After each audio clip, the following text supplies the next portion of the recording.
कश्मीर से वृंदावन आई लड़की रात में छिपकर गई निधिवन, साक्षात दिखे श्री कृष्ण। और फिर अब तक आपने निधिवन की कई कहानियां सुनी होंगी, जो कुछ सच और कुछ झूठ होंगी। मगर कश्मीर से आई एक लड़की दावा करती है कि उसने आधी रात निधिवन में साक्षात श्री कृष्ण के दर्शन किए हैं। कश्मीर से मथुरा वृंदावन आई लड़की ने बताई निधिवन की सच्चाई, जिसे सुन आप भी हैरान रह जाएंगे।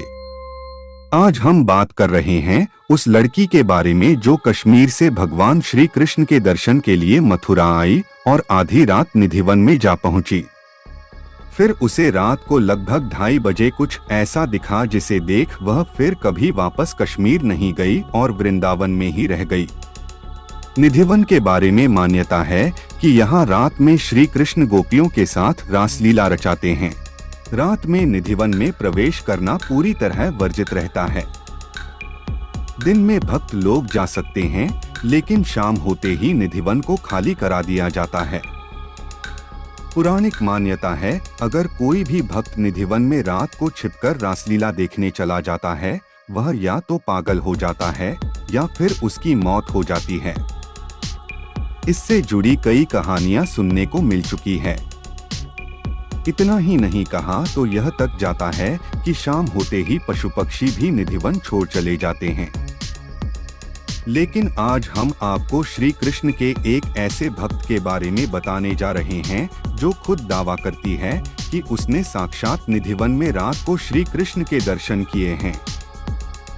उसका कहना है कि वह बचपन से ही श्री कृष्ण की भक्त है और उन्हें खोजते खोजते वह कश्मीर से मथुरा और वृंदावन आ पहुंच।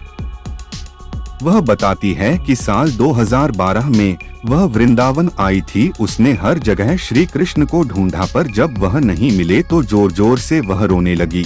तब उससे एक बाबा ने कहा कि अगर सच में तुम कान्हा से मिलकर उनके साक्षात दर्शन करना चाहती हो तो रात को निधिवन जाओ। प्रभु वहाँ हर रात को अपनी गोपियों के साथ रासलीला करते हैं। यह बात सुनकर वह भक्त खुश हो गई, जिसके बाद वह लड़की देर रात चुपके से निधिवन में पहुंची। वहां पहुंचकर वह एक घने पेड़ के अंदर छुप गई। फिर जैसे जैसे बीती करीब 2:30 बजे उसे जो दिखा वह देखने के बाद वह बेहोश हो गई।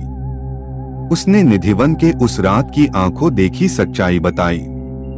उसने दावा किया कि उस रात उसने साक्षात प्रभु श्री कृष्ण को देखा। उसने देखा कि निधिवन के सारे पेड़ खुद व खुद गोपियां बन गई। उन्हीं गोपियों के साथ श्री कृष्ण रासलीला कर रहे थे।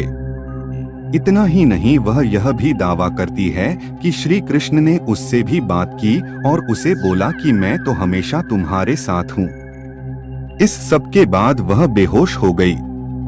फिर जाकर वह हमेशा वृंदावन में रहने लगी और कान्हा से उसने विवाह कर लिया। उसे अब कई लोग मीरा नाम से जानते हैं तो कई लोग राधा।